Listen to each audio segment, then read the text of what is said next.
Brilliant. Okay, so yeah, I'd just like to say thank you to Tabby for sharing so openly and having such thought-provoking content. So we've got some mental health support signposts here in case anybody needs them or if anybody was concerned about somebody struggling. I had done a webinar quite a while ago during COVID on mental health support and mental health first aid. So I think I'll dig those slides out and I can share them with people as well because of obviously the subject areas that we've discussed. So we're now going to be on to our next presentation. And this is a presentation by Lilith Mostishan. So Lilith is an amputee who uses both prosthetic and orthotic devices. Lilith's going to share some of her lived experience and also insights into inclusive practice in healthcare, education in the workplace. And Lilith is employed by Diversity and Ability. They're actually an award-winning social enterprise and they are led by and for disabled people. Lilith is one of their lead account managers and she's responsible for supporting organisations such as the NHS and Transport for London to remove barriers and create inclusive environments. Her role includes managing the AXS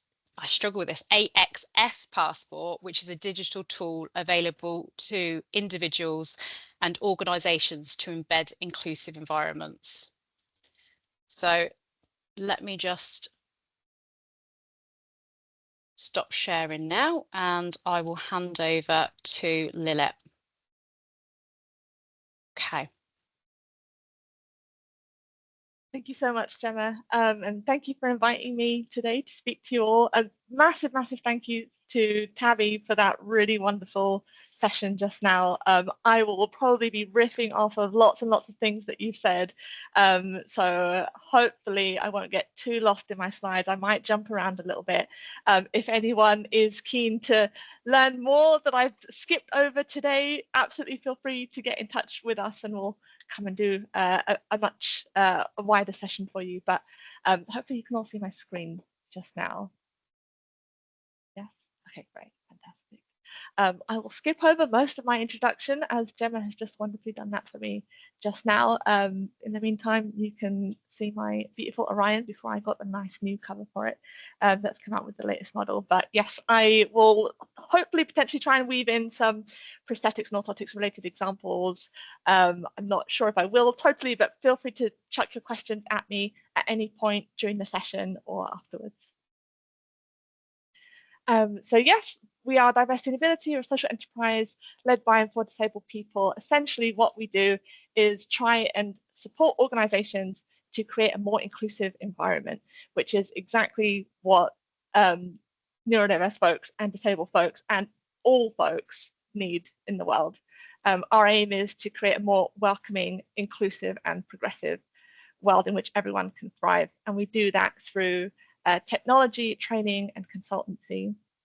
I'll just quickly mention what that might involve. So if, as Tab suggested, you'd like someone to come around your physical environment, your building, and explore what the barriers might be that different types of people might encounter and how you can remove those barriers, we can come and do a building audit, we can look at policy, we can look at recruitment processes or reasonable adjustment processes. We provide lots and lots of training courses, so you'll get a little taste of some of our neurodiversity inclusion training today in this session. We also specialize in disability inclusion, but also looking more broadly at the intersecting barriers people might experience and what that means through equity, diversity and inclusion in general.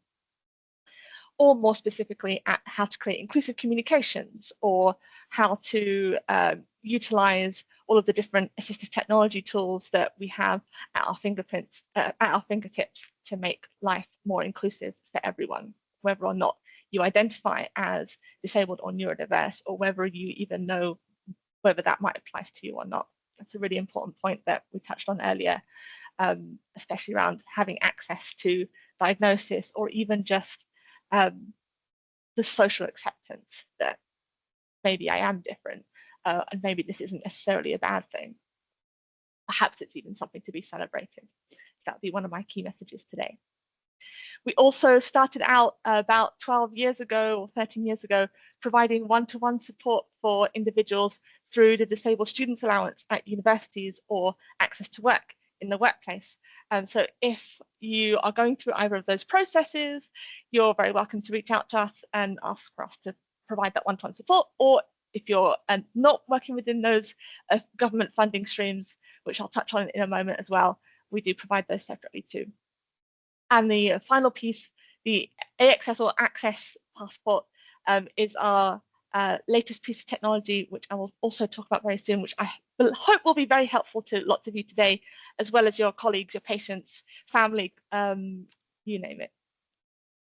We've done lots of work with the NHS in the past. When we share the slides, you can click on this video to learn a little bit more. It is a little bit outdated. It doesn't include some of our latest projects. There will be a podcast coming out very soon featuring one of my colleagues. And I believe there's another project also in the works at the moment. But in the meantime, you can explore some of the tools we've already created with NHS employers, which might be useful for you whether or not you're employed by the NHS or any other healthcare provider. And this explores how disabled health professionals and people in education in the health and care sector can access support such as the Disabled Students Allowance, such as access to work, and more. So please do follow that link and have an explore or share this with others. I know that I might run out of time, so I'm going to front load mention of Access Passport. This is a free digital tool. It's the first of its kind, and we believe it will be useful for anyone and everyone. So whether or not you identify as disabled, we all experience disabling barriers in life, in different parts of our lives. Perhaps if I go somewhere new, I won't have all of the things that I'm used to, or I might expect that people might not understand how to interact with me in the way that the people I'm familiar with might do. Perhaps you're a new parent, or you've just taken on new caring responsibilities for a relative. Perhaps you have English as a second language. Perhaps you're wondering whether or not you might be neurodiverse and you're not sure. Loads and loads of things might be a barrier for you, but there are always going to be solutions to those things. You might not always know what they are, but even when you do know what they are, being able to communicate them to others might be a barrier in itself. So the Access Passport is a tool that will enable you to share what your requirements might be really easily and accessibly to anyone else around you. So do have a little explore of that after the session. Essentially, it's a space where you can say, this is me, this is what supports me, please can you put these in place? And it might be something that you'd like to recommend to your patients as well as just using in everyday practice in the workplace. Okay, on to the session. I might not cover everything that I've outlined here today. My main aim is to talk you through some of the models of disability, because that will really make everything else fall out of it. Like once you understand what the social model is, everything else basically just makes sense, and it's a case of practice. I might also go on to talk about some common barriers for neurodiversity. Tab's already mentioned loads of the assets. I'll probably skip through that and maybe look at some possible adjustments that you might like to consider within your workplace or clinical practice. And then I can go into a bit more detail on some of the types of support that's available for you, like access to work, like the Access Passport free tool, and take some questions and reflections. I hope that sounds good. I'll just start off by asking, is anyone already familiar with the social model? Can have a little show of hands or note in the chat to say if you are.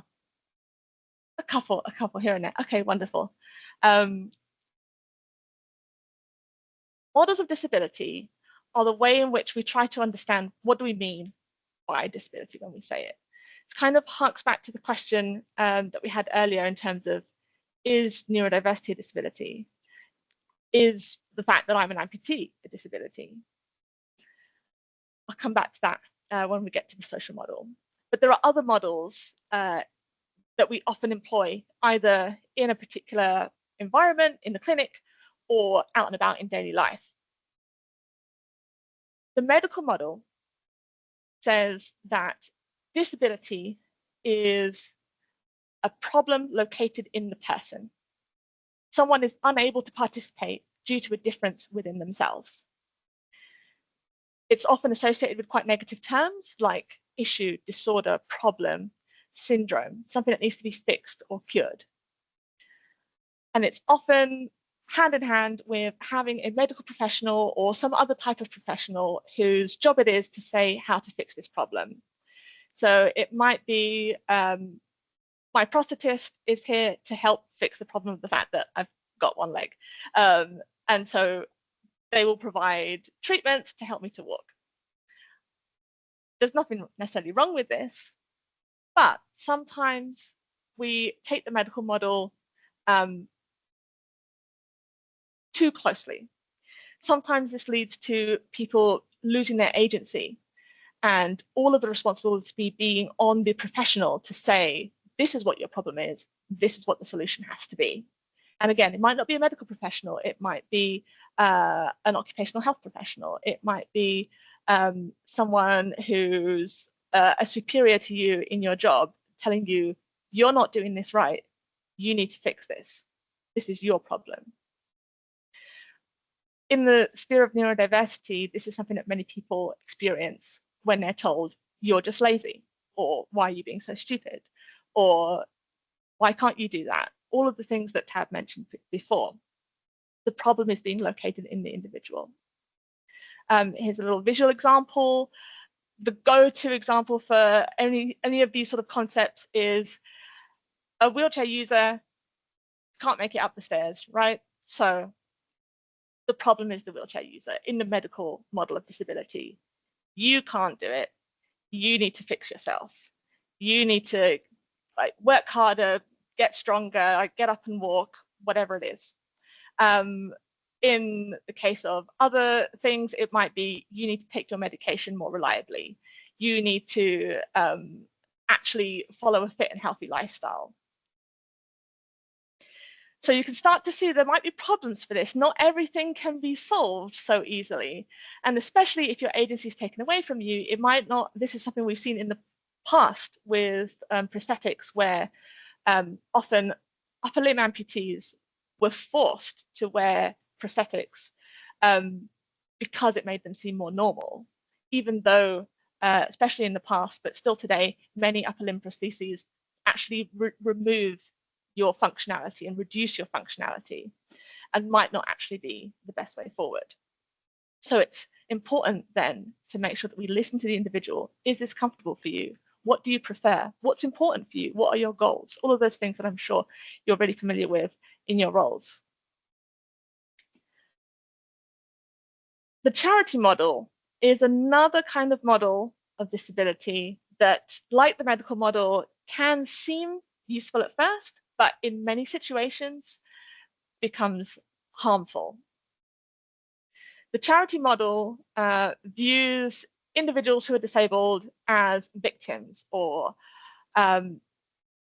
stories that evoke pity. Oh, look at that poor person. They can't do simple daily tasks. How poor. Let's go and fund this charity. And sure, we like charity, like it's good to have some sort of support. I would argue that that support needs to be more embedded in society in general, not having to rely on charities. That's a personal view. But this kind of distorted image of individuals as lacking and being deficient in something themselves, that then leads to pity and then potentially leads to an inspirational story when they overcome something, can be quite negative. So an example of this might be someone who's visibly disabled or someone who's openly disabled, studying at university, doing the normal everyday things, and the university comes along and says, wow, you're such an inspiration. I can't believe you're here. I can't believe that you're actually succeeding. Can we use your story in our prospectus?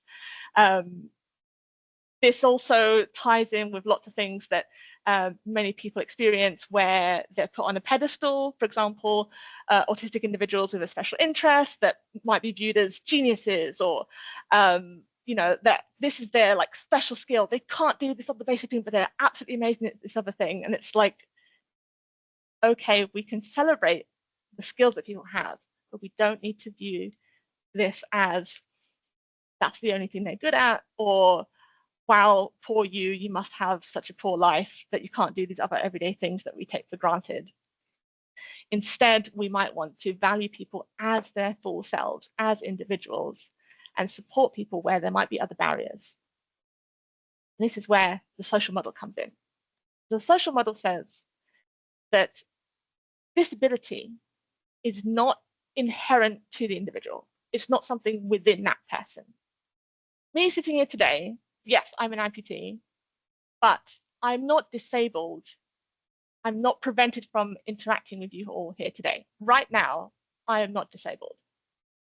If I were to go down to the pub later on to meet some friends, I might actually not be disabled because that pub might have a level entry and really wide gangways and an accessible toilet. So again, I'm still not disabled. Another pub might have steps that might be a bit more difficult for me, especially if I'm going out with one of my friends who's a wheelchair user, where that would be really especially difficult for them. So I can mount some stairs, okay, it won't use up too many of my spoons. If there's a few flights, then sure.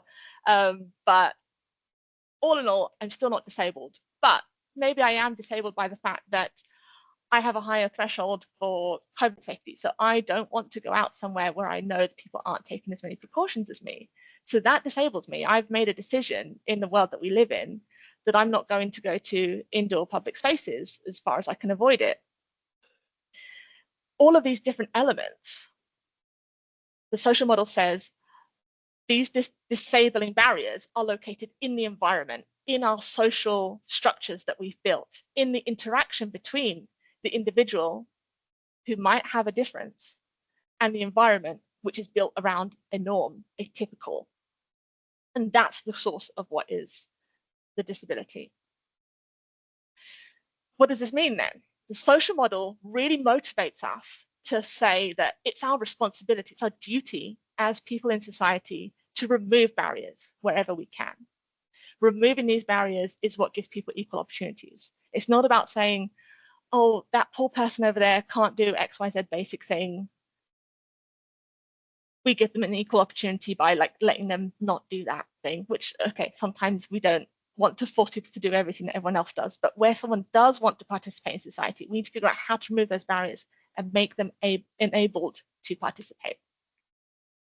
A little example of the social model in practice. So we've got a couple people at a recruitment interview, and the recruiter is saying, we have all of our materials in Braille, easy read, large print, audio versions, should you need to use them. So this is telling the person up front, we accommodate different ways of communicating.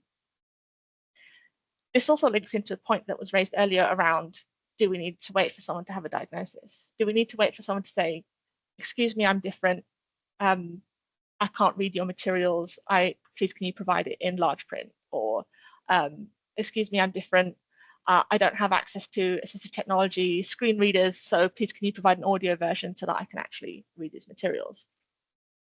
We are instead saying, we know that there's diversity in the world. We know that 1 in 7 people are likely to be neurodiverse, possibly much higher, as stigma reduces, more people come forward, more people start to recognize that this matches their life experience. We anticipate that difference and we welcome it, and we provide those different modes of communication in advance. At DNA, we also want to go one little step further and just expand on the social model into the celebratory model. So we don't just say that there is difference in the world, we need to make sure we accommodate it, we need to make sure that we remove barriers where possible. We recognize that by doing so, we also value each individual in their own right. It's not that someone is brilliant at something despite a disability. It's not that someone is valuable to the team despite the fact that they might struggle in other areas.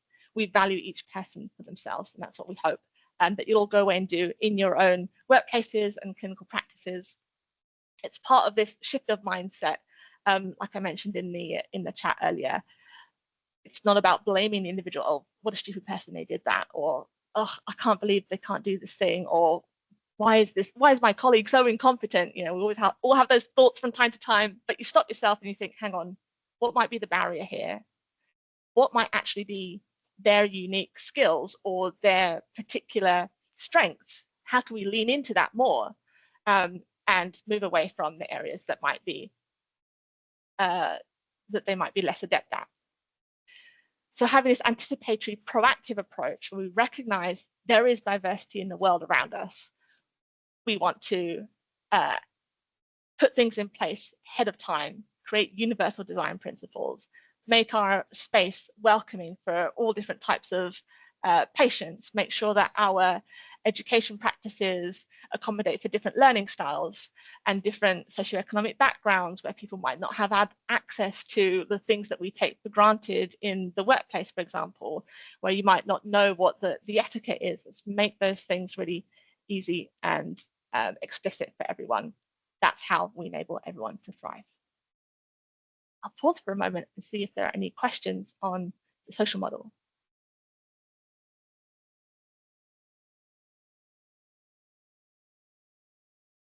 I will give you a moment to think about which of these models of disability do you reckon are currently in place at your organization. It's probably going to be a mix. But have a little think about this in the ways that you operate, whether that's with patients in a clinic or with your colleagues, maybe you're a line manager. How do you approach problems? Do you wait for an individual to raise an issue, potentially wait for something to get into a crisis point? Or do you anticipate what might be the barriers here? How can I remove them?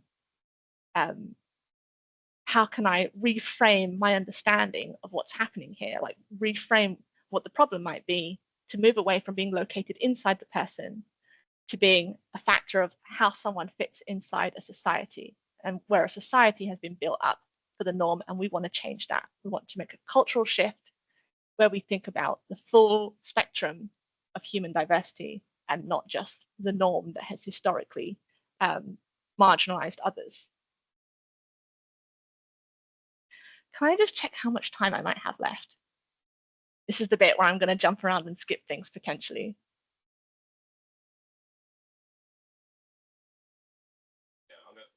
So I think Gemma's just popped away. Okay. This is your question time now, but we've got a couple more minutes and then we've got a 5-minute break due for 1:45. So okay, in that case, I'm going to skip this. And essentially, the point of this little section was to say there are lots of different types of barriers that people might experience. And it doesn't depend on what your diagnosis is or even whether or not you're neurodiverse. We all experience different barriers. They might be more pronounced for neurodiverse folks because we've marginalized those differences. But yeah, think about the different barriers that you might be able to mitigate or that you can sort of support others in your day-to-day life. So physical barriers, information, communication, attitudes, removing bureaucracies, moving away from a deficit-based approach to an asset-based approach. Thinking about the different intersecting barriers that people might experience through racism, sexism, homophobia, socioeconomic inequality, access to education, financial inequality, and the kind of implications that disability might have on that, past trauma that someone might have experienced, microaggression, stigma, people being hesitant to share their experiences and masking. How can we help set the stage to say we welcome you as you are, to potentially try and reduce some of the effort that people have to put in, and moving away from what's your diagnosis to what barriers can we remove. And I'll skip through this as well and jump into what support might be available for you or your patients or your colleagues if you identify as disabled or neurodiverse, or if you just want to explore what's out there. So once again, I'll signpost you to the toolkit that we've created for healthcare professionals accessing disability support, either on placement or in employment or in education. And really encourage anyone who feels that they might like to get some support for a disability, health condition, or mental health condition. That's how the DWP phrases it. We don't like to necessarily speak about conditions as being the gatekeeper for support. We hope that support will be available to everyone, though obviously that often means there are financial implications. So the government scheme provides funding for support, and as I think, was it Gwen that mentioned in the chat, you don't need to have medical evidence in most cases. It's, I believe, mainly just for taxis and direct support workers where medical evidence might be required.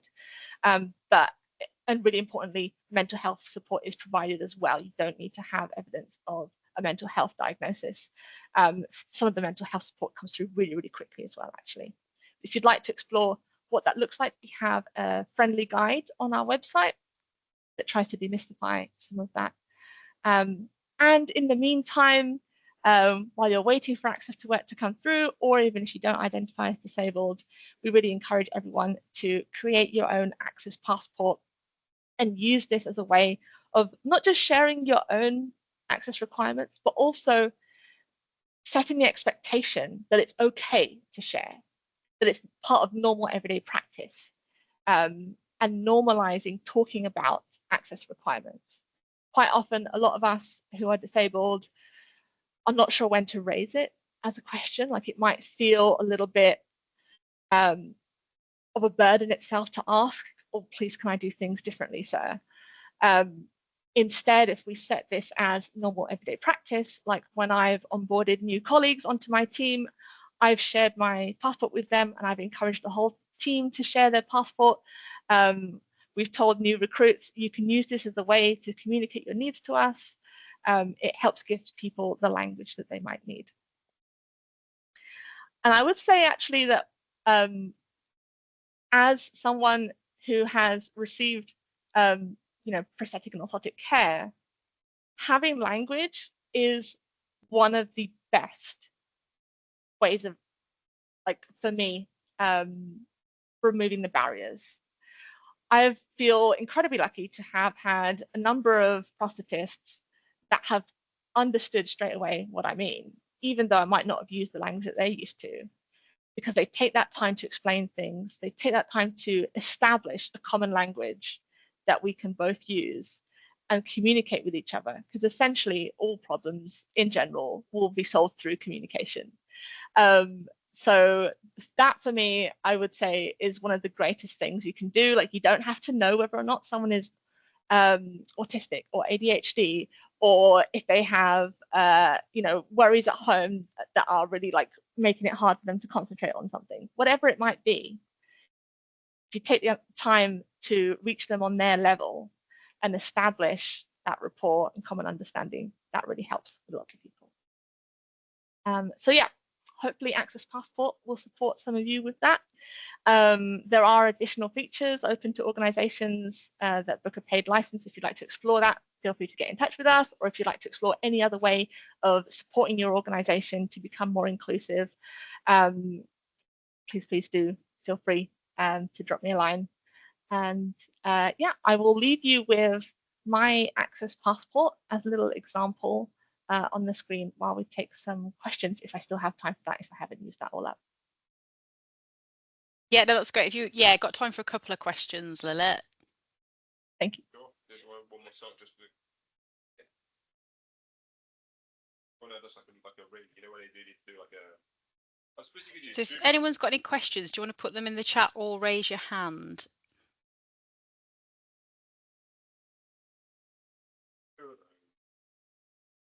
One or two. Oh, I think we've got a microphone on somewhere. Let me just see if I can find it. I remember. Hi. Kate, can you see any questions? No, nothing's come through.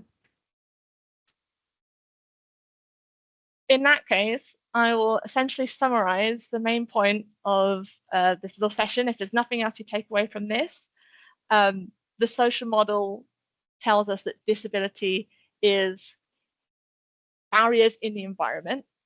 So what we need to do is remove those barriers. So any problem you encounter, ask yourself, what might be the barriers here? How can I remove them? Or if I can't remove them, how can we mitigate them?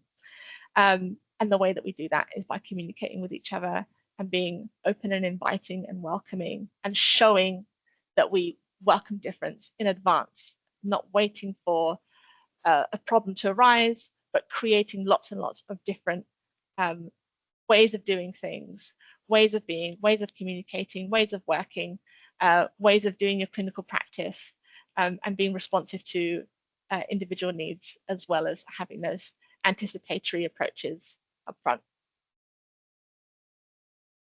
Brilliant. Thank you so much, Lily. I have found diversity and ability a wealth of resource when I've been doing the NHS England project. So I would encourage everyone to have a look at their website, because they've got lots of different information on there. One of the most impactful was a webinar about reasonable adjustments, and the fact that reasonable adjustments might actually be an adjustment in people's attitudes rather than those very tangible things that we're looking at changing in the environment. So absolutely, one of our partner organizations did some research, and they found that the biggest barrier that disabled job seekers find when they're looking for a new job isn't actually whether or not they'll, have wheelchair access or a blue badge or something like that. It's what will the attitude of my colleagues be? What will the attitude of my line manager be? Can I even share that I'm disabled, or will that result in some sort of negative outcome for me? So yeah, being really open about that and showing that you welcome and value diversity and difference, and that people don't have to put so much effort into masking. We all mask to some degree, but it shouldn't have to result in the zebra's experience. And that happens by being open and telling people, hey, your grey coat looks really cool, or oh, that's interesting, what's it like having a grey coat? And not making fun of them, or saying, why can't you do this in the way we do it? Like, just, it's okay, you do it differently. Perfect, thank you. And hopefully this this training session will be hoping to open conversations and shift attitudes as well. So yeah, I'm really appreciative of your time that you've given to us as well. We'll just take a short, oh, that's all right. Thank you, Lilette, so much. Okay, so we will get started now for the third section. So this is to have a brief overview of the NHS England project to date. So this is a project on inclusive practices in higher education for disabled learners. The aims and objectives are to just have a brief overview of legal frameworks, touch on the systemic issues that have been mentioned previously, define what's classed as a disability, understand what are the disability outcomes in society, and look at the representation of disabled learners in higher education, consider the barriers and enablers for disabled learners, have frameworks for inclusive practice, and a couple of case studies of lived experience. So if we look at the protective legislations in the, first of all, we've got the Equalities Act of 2010. So this sets out a number of protected characteristics, and it provides legal rights in the areas of employment, education, access to goods and services, and buying and renting land and property. We've then got the Public Sector Equality Duty, and this considers how policies and decisions affect people with protected characteristics. We've got the UN Convention on Disability Rights, which has been agreed by the UK to protect and promote the rights of disabled people. And then finally, we've got the Equality and Human Rights Commission, which is Britain's independent equality and human rights regulator.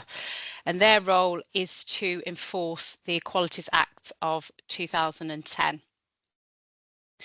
So if we can just look at the fact that any inequalities are actually structural and they're maintained by society. So we need to consider how the institutions actually enable inequalities. That could be in health and social care, education, finance and justice. And these may have discriminatory policies and practices that are embedded, which actually fuel inequalities. There are also interpersonal biases and discriminations, so these are occurring between individuals through words and actions. And then we have internalized beliefs and feelings within individuals that can help to fuel discrimination. And this can be against minoritized groups, including disabled people. And then internalized beliefs can also include individuals from minoritized groups internalizing that negative belief about their own protected characteristic. So an example could be internalized homophobia of an individual who identifies as LGBTQ+, or it could be internalized ableism for an individual who is disabled. So it really benefits everyone in society for us to take down these structural inequalities. So the definition of a disability, the law says someone is disabled if they have a physical or mental health impairment, and the impairment has a substantial and long-term adverse effect on their ability to carry out day-to-day activities. People with progressive conditions such as HIV and MS and cancer are also protected by the law. The Family Resources Survey of 2022 to 23 indicated that actually 24% of people were disabled, and there were a slightly higher proportion of female to males, with 13 in every 50 females compared to 11 in every 50 males. Even though the statistics are not completely comparable because of the way that they're collated, the P&O workforce survey that was done in 2022 found that 11.2% of P&O respondents confirmed they had a disability. If we look at inequalities between disabled and non-disabled people, there's a report from 2021. Some of the statistics have to be supplemented for 2023 because of the disparities with COVID. But what that report found was that disabled people were less likely to have a degree and more likely to have no qualifications. They had lower employment rates. They were less likely to own their own home and more likely to social rent. They had lower reported rates of happiness and higher levels of anxiety. They also reported feeling lonely more regularly, and they were more likely to be a victim of crime. So if we look at the statistics for disabled learners in higher education, for the year of 2019 to 2020, it showed that the number of students in higher education with a known disability is on the increase. And as we've discussed earlier, it may not be that there are more disabled people now, it may be that more people are understanding and seeking diagnosis. So since 2014 to 15, the number of students with a known disability has increased by 47%. In 2019 to 2020, 17.3% of all home students in higher education declared that they had a disability. And in 2019 to 20, the most common reported disability was a specific learning difficulty. And quite impactfully, really, this is something that I've found during the project, that the increase in the number of mental health conditions since 2014 has increased by 180%. So we really have to think about what our learning and workspaces are, and how healthy they are and how supportive they are for people. So this is a Slido poll. So if you're able to answer this, in terms of if you have any background in education, or if you are a disabled learner, you can scan the QR code here or go to slido.com, and there is a survey of 1061677, and that will direct you to this poll. And the question that we're asking are, what are the main barriers to disabled learners in accessing higher education? So if you're able to complete that now, that would be great. What we'll do to save time, rather than waiting for the results to come through, I'll leave it on as an active poll, so we can go back afterwards and I can actually email the results to people. But there's some coming through already, which are the prior negative educational experiences. I'm just really interested, so I'm just going to see what's coming up here. Lack of advice and information about how to access higher education, accessibility issues. So we will carry on, and I can publish those results as they come in later. So I'll keep the poll live, and then just to save a little bit of time, we'll carry on with the presentation. So just bear with me. It always takes a couple of minutes just to reset with a Slido. So when we look at barriers to equal access, participation and outcomes, this is overall across the board for students from different backgrounds in higher education. This was a parliamentary briefing paper that was published this year, and it looked at the equality in undergraduate education in England. And it was data that was summarised from the Department for Education, the Office for Students and UCAS, and it focused on access and outcomes. Their key findings for barriers including prior attainment of students, inefficient or insufficient advice and support both during and after university, financial concerns that were deterring people from applying, or the actual financial concerns were impacting when they were at university, and the prevalence of sexual and racial harassment on campus. Tab, have you got your hand up there? Yes, I think it's still showing the Slido. Is that correct? Does it need to be showing something different? Yeah, let me stop sharing. I'll come out because Slido does tend to clunk it up a little bit. It's always a fear, but you've just got to do it. So let me share this one now. Does that come up with the? Thank you. Brilliant. Well done, Tabby. So the barriers to equal access, as I've gone through, so there was 4 main points there, but you know, there's 3 there that we can really focus on for disabled learners. And so the prior attainment of students and their experience in education before going into higher education can have a real tangible impact. This report had mentioned particularly sexual and racial harassment on campus, but obviously there can also be discrimination against disabled learners as well. So when we look at disability in higher education access and attainment outcomes, a special education needs and disability analysis of 2022 found that those that were going into higher education at age 19 was significantly lower for people that had either special education needs at school. So there were 24.2% of people going on to higher education at the age of 19. And that was compared to those with more severe needs who typically might need an education healthcare plan. There were only 8.9% of people progressing onto higher education. And this compared to 51.2% of students with no identified special education need. The trends for disabled students with reported disabilities dropping out of higher education or achieving a first or higher second degree depended on what disability the person had. And those who reported a mental health disability had the highest dropout rates.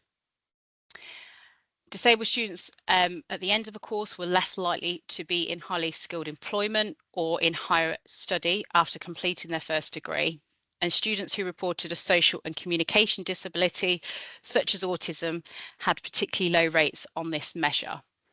So therefore, depending on what disability the person has, we might have to look at how we scaffold support and target support. So a disabled person, as Tabby's already said, if you've met one autistic person, you've only met one autistic person, but we can't lump disability into this homogenous space and go, well, that's what we do for disabled learners. It has to be personalised, it has to be flexible, and it has to be impactful for that learner.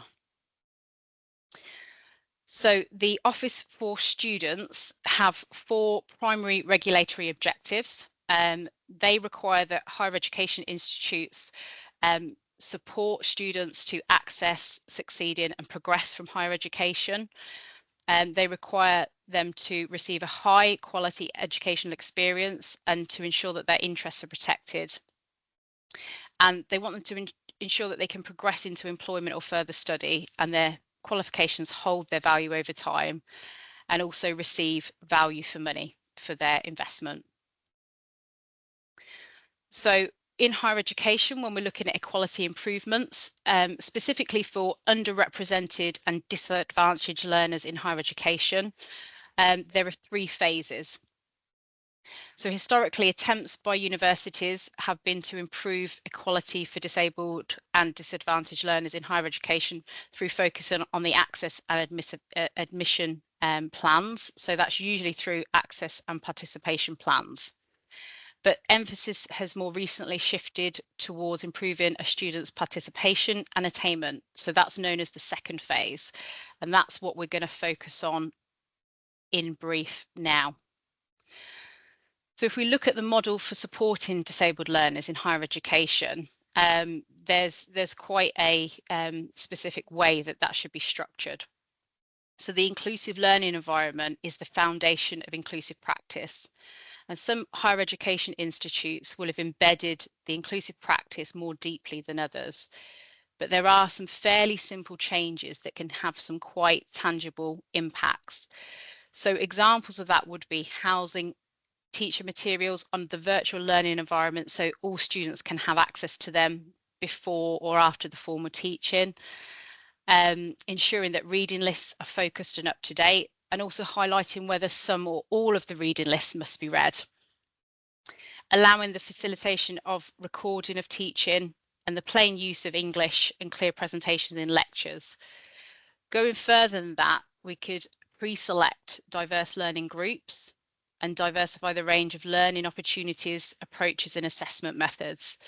And a key part here is to regard a student as a learning partner so that the process can be co-created. A mechanism for sharing a person's reasonable adjustments should also be considered in inclusive practice so that we're not putting the emphasis and the strain on the person to consistently share with others what they need. Building on from that would be the reasonable adjustments. So through this project, when I've spoken to people about inclusive practice, more often than not, what we start to talk about are reasonable adjustments. And even though they are very important and very valid, they have to be built upon that inclusive learning environment. Otherwise, we are almost working in that medical model of disability as opposed to the social model. But the reasonable adjustments, they can build on the inclusive practice. So that would be examples such as specialist software, access to disabled student reps in the student union. For our course, I would say it would be course-specific manual handling adaptations, support from welfare and counselling staff as needed, flexibility in attendance if it's required, additional time to complete either specific assessment modules or potentially the whole course. And as I mentioned before, reasonable adjustments might also be the adjustments in people's attitudes. And then at the top of this, to kind of be the icing on the cake, if you like, would be the financial support. So the DSA is the Disabled Students Allowance, and that provides financial support for the additional costs that can be associated with being disabled. And there is evidence that disabled learners in receipt of the DSA reduce the attrition risk in higher education. So even though we've touched on it before, just to reiterate that inclusive practice is important, because if it's done on that foundational level, it should reduce the need for reasonable adjustments. That in turn reduces the emotional load on a disabled person so that they're not constantly having to self-advocate.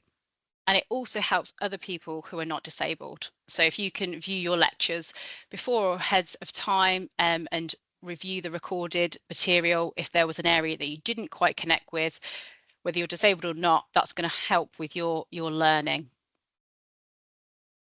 So this is quite a busy one. This is kind of I'm trying to collate the list of really what we need to do in P&O to embed inclusive practice.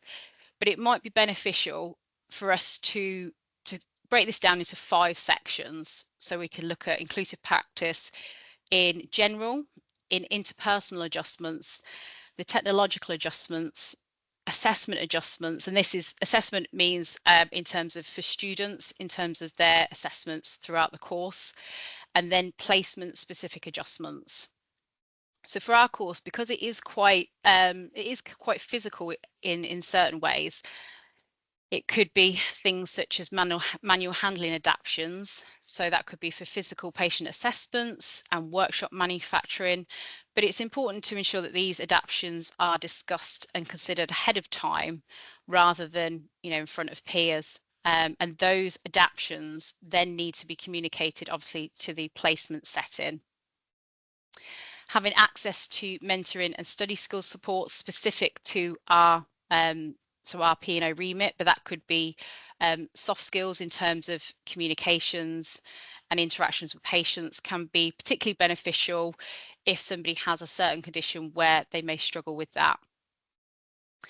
And consideration of specific placement stressors, such as moving to a different place, having to get accommodation that's accessible, and all the kind of social and emotional strains around that should be considered, and our learners should be appropriately supported. So the University of Hull, through the Quality Assurance Agency, they provided a project, and they divided their inclusive practice framework into 5 parts.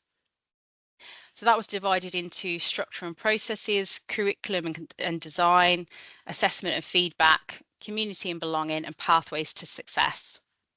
And their pathway and framework recommends strategies such as clear and consistent language and communication, leadership responsibility and accountability so that there's a fully joined up approach, prioritising well-being, empathy and authenticity, developing and training, and partnership across the institution to embed best practice.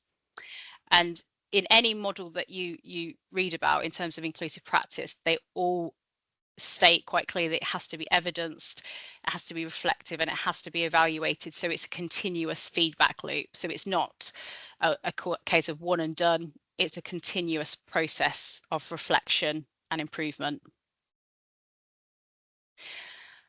So I had a conversation with Sam Eckington. So Sam's the Professor of Learning and Teaching at Teesside University, and he was previously the National Lead for Assessment, Feedback and Flexible Learning at Advanced Higher Education.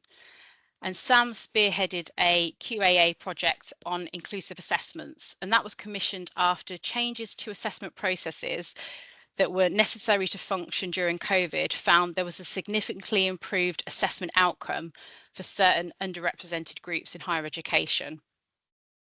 So when we discussed the NHS England project, I mentioned that there's often talk about reasonable adjustments, but as Sam stated in our conversation, the fact that we have reasonable adjustments means we don't have truly inclusive practice. So we have to rely on embedding this as a foundation. What's very impactful is to look at your course with fresh eyes. So that could be by partnering up with students and co-creating adaptations to the course. So it's really to try and challenge the assumption that the course is inclusive. And again, there's that continuous learning, continuous feedback loop, and really considering how you can make this a sustainable practice in the higher education setting. But obviously all of these things can then transfer over into the workplace. So how do we challenge the assumption that we're being inclusive in the workplace? How do we map it out? And how do we maintain it in a sustainable way? The University of Salford kicked off a project in 2023. So they wanted to understand the experiences of autistic and ADHD students. So they sent out a survey. They received 44 responses overall. And the themes that they observed included the importance of reasonable adjustments, the importance of calm rooms, library resources, personal tutor support, and digital accessibility. And I think digital accessibility is probably a really big one now, considering the changes that we've had since COVID. And that isn't just in higher education, that's also in the workplace setting as well. And again, another project, even though it's not specific to one of our higher education institutes, this was a diversity and inclusion ambassador project through Manchester Met and the University of Birmingham. And it was designed to address differences in experience and outcomes for disabled students, students from low socioeconomic groups, and students from minority ethnic groups.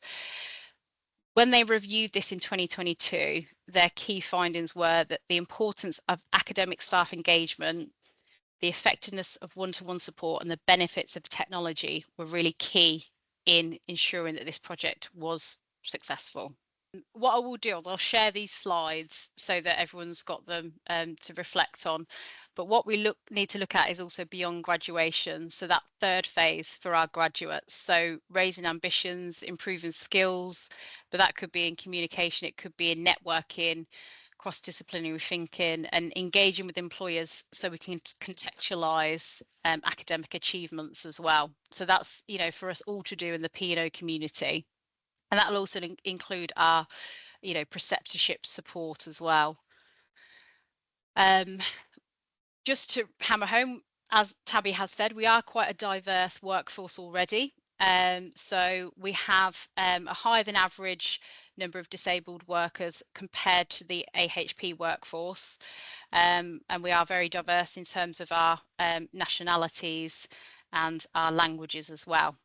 So we have to think about the intersectionalities, you know, and stresses on minoritized groups.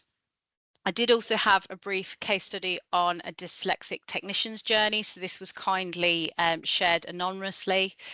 So there was 4 stages to this process. So there was disclosure, where the condition was, it was disclosed actually at the preliminary onboarding of employment, but it wasn't shared. There was an issue there. So it was then reshared at 3 months after onboarding. So they actually implemented some reasonable adjustments within the team internally. So it was very much co-created with the individual to understand what were their issues in terms of the barriers in the workplace. And due to the openness of the individual and then the collaboration of the team, they were able to quite quickly implement some of these changes. So that could be things such as a calculator, for arithmetic, time away from the workshop, so that sort of noisy environment to do certain focused work. It was also utilised where a camera for the department was used to kind of take photographs and use the visual representation. So there was a definite collaborative approach to put in some quite quick and low cost changes for the individual. They also accessed the access to work grant, which took a couple of months to come through. So that financial support helped, and it will vary in terms of whether it's a larger employer, or obviously in P&O we have small to medium businesses. So if you are looking at that, look at the financials of that, because it will vary from whether you're the NHS employer or a small to medium business owner as well. And they also had wider organisational support. So that was a workplace assessor who came in with a list of recommendations. And that included things like software, a reader pen, and dyslexic coaching sessions. And the feedback from the individual was that these were really impactful because they considered the impact of disability across the life course. But on the flip side of that, there were some quite heavy, emotionally challenging aspects to that coaching. So there's an added emotional labour of the person going through that coaching as well. So just to summarise the NHS England project, the outputs include this training session from today, and we'll have the recording from the last 2 sessions, or the last 2 sections I should say. We've got some digital badges, and we've got a survey that's going out in October for disabled learners, and also to P&O staff in P&O education. So if you are in either of those 2 groups, please look out for that and please contribute. On the back of this project, we're also looking at building a disability focus group. So if you are interested, please email me at gemma.cassidy@bapo.com. These are our digital badges that we're really excited about. They're launching today, so have a look on social media. And also, if you are a BAPO member, go to the BAPO member area of the website, and there is a tab that says members badges, and you can download your digital asset. So there are a variety of representations there, and you can feel free to tag us into them so that we can really include and increase the visibility of the diversity of our profession. We'll go to some questions if there are any, because we're running over slightly. And also just to say, we have got a digital badge of certification. So you'll be emailed a feedback form. Kate will already hopefully have put that into the chat. So if you can fill out that feedback form, we'll then send you your digital badge. And again, please tag us in to promote disability visibility and encourage the awareness of neurodiversity.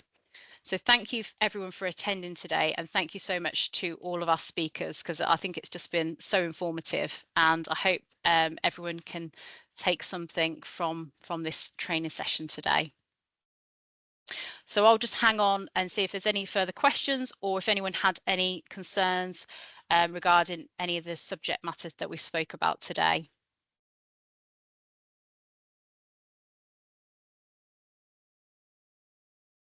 I'm just looking for hands. Are they clapping hands? Yeah. Sandy. Oh. Yeah, sorry, Kate. Yeah, that's just popped up this time. Sandy, have you got a question there?